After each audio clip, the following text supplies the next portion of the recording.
Dicen que en antiguas pilas públicas, cuando llegaba la noche, algo seguía escuchándose en la oscuridad.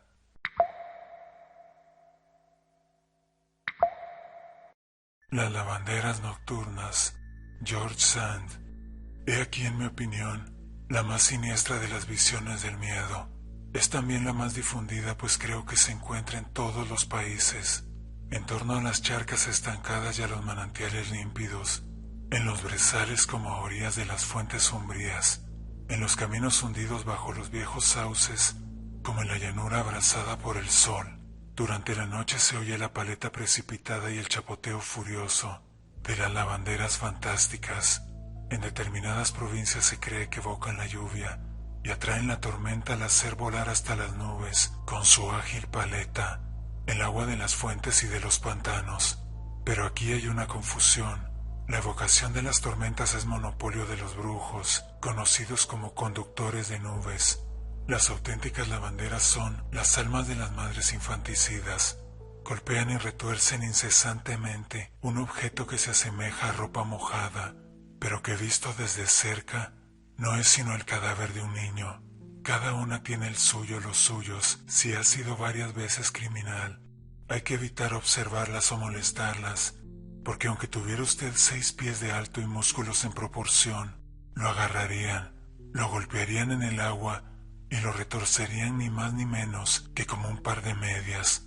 Todos hemos oído con frecuencia la paleta de las lavanderas de noche resonar en el silencio de las charcas desiertas, pero no hay que engañarse. Se trata de una especie de rana que produce ese ruido formidable. Es muy triste haber hecho ese pueril descubrimiento y no poder esperar ver la aparición de esas terribles brujas retorciendo sus harapos inmundos. En la bruma de la noche de noviembre, a la pálida luz de una pálida luna creciente reflejada por las aguas.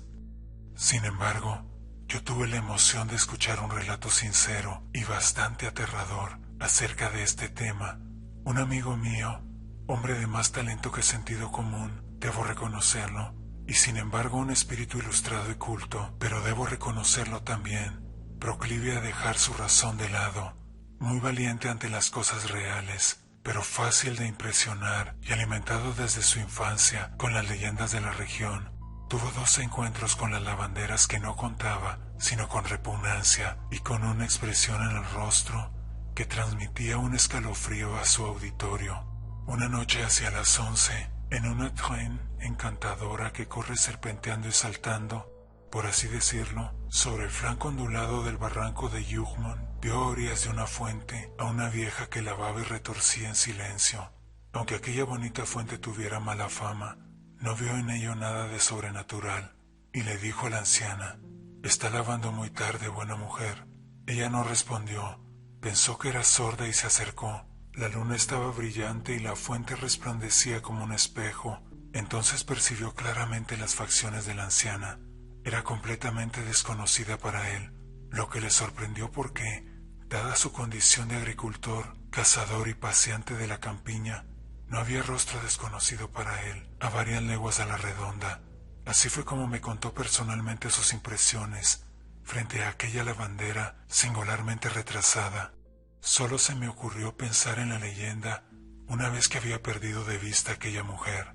No pensé en ella antes de encontrarla, no creía en ella y no sentí ningún recelo al abordarla, pero tan pronto como estuve junto a ella, su silencio, su indiferencia ante la aproximación de un transeúnte, le dieron el aspecto de un ser absolutamente ajeno a nuestra especie. Si la vejez la privaba del oído y la vista, ¿cómo es que había venido a lavar tan lejos, sola, a esta hora tan insólita, a aquella fuente helada en la que trabajaba con tanta fuerza y actividad? Esto era el menos digno de observación, pero lo que me sorprendió aún más fue lo que yo sentí personalmente. No tuve ninguna sensación de miedo, pero sí una repugnancia, un asco invencibles.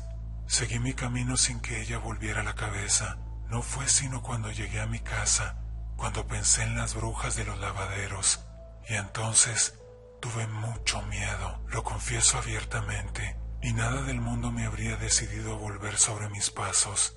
En otra ocasión, el mismo amigo pasaba cerca de los estanques de TV, Hacia las 2 de la mañana venía de Liniers, donde aseguró no haber comido ni bebido, circunstancia que yo no podría garantizar. Iba solo, en cabriolet, seguido de su perro. Como su caballo iba cansado, se bajó en una cuesta y se encontró a orillas de la carretera, cerca de un canal donde 3 mujeres lavaban, golpeaban y retorcían con gran vigor, sin decir nada. Su perro se acercó de repente a él sin ladrar. Él mismo pasó sin mirar demasiado, pero apenas había dado unos cuantos pasos, oyó que alguien iba detrás de él y que la luna dibujaba a sus pies una sombra muy alargada. Se volvió y vio que una de las 3 mujeres lo seguía. Las otras 2 venían a cierta distancia como para apoyar a la primera. En esta ocasión dijo: sí pensé en las lavanderas malditas, pero tuve una emoción distinta a la de la primera vez. Aquellas mujeres eran de una estatura tan elevada, y la que me seguía de cerca tenía hasta tal punto las proporciones, la cara y el andar de un hombre, que pensé que tenía que vérmelas con algunos tipos del pueblo, probablemente malintencionados. Llevaba un buen garrote en la mano.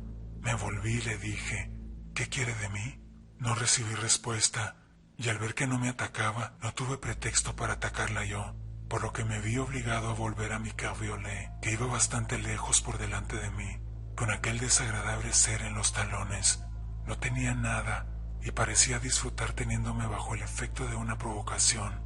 Yo seguía sujetando mi bastón, dispuesto a romperle la mandíbula al menor roce, y llegué así a mi cabriolet con mi cobarde perro, pero no decía ni pío, y que saltó al vehículo al tiempo que yo.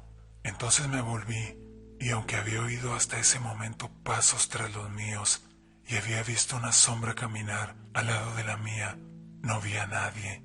Solo vi a unos 30 pasos por detrás, en el lugar donde las había visto lavar, a las 3 grandes diablesas saltando, danzando y retorciéndose como locas a orillas del canal. Su silencio, que contrastaba con aquellos saltos desenfrenados, las hacía aún más singulares y más penosas de ver. Si después de haber escuchado este relato se intentaba hacerle al narrador alguna pregunta de detalle o darle a entender que había sido víctima de una alucinación, él sacudía la cabeza y decía: hablemos de otra cosa, prefiero pensar que no estoy loco. Esas palabras pronunciadas con expresión triste imponían silencio a todo el mundo. No existe charca o fuente que no sea frecuentada, bien por las lavanderas nocturnas o bien por otros espíritus más o menos molestos. Algunos de estos huéspedes no son solo extraños.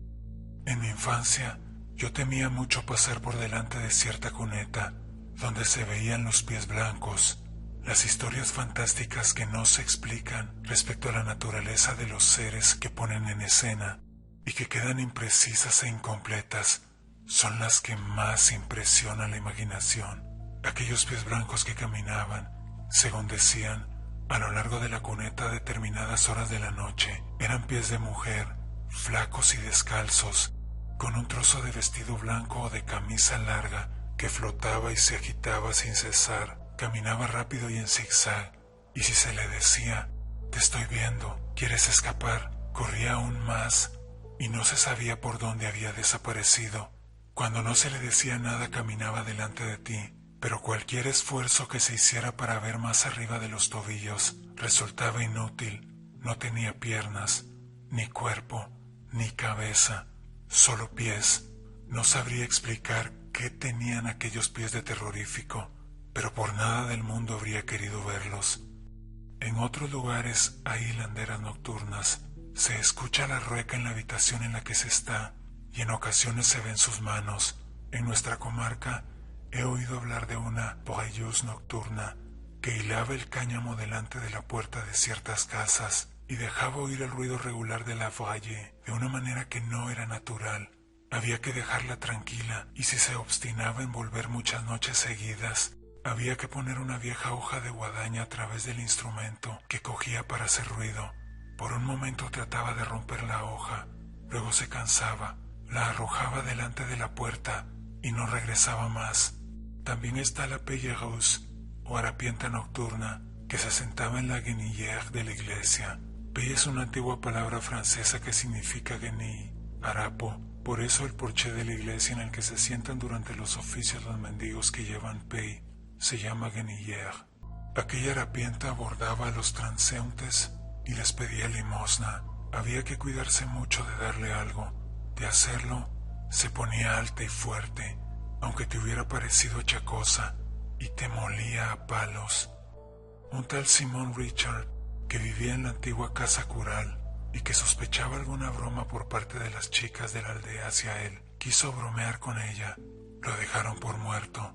Yo le vi al costado al día siguiente, que estaba muy magullado y arañado. Efectivamente, juraba que solo había visto a una anciana, menuda, pero que tenía los puños de 3 hombres y medio. En vano quisieron hacerle creer que se las había visto con algún tipo más fuerte que él, que disfrazado se había vengado de alguna mala jugada que él le habría hecho.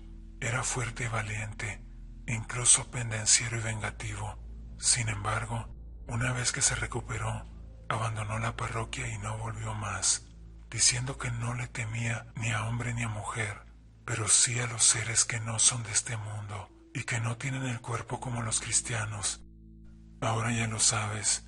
Si alguna vez caminas de noche y escuchas golpes en el agua, no mires, y mucho menos te acerques.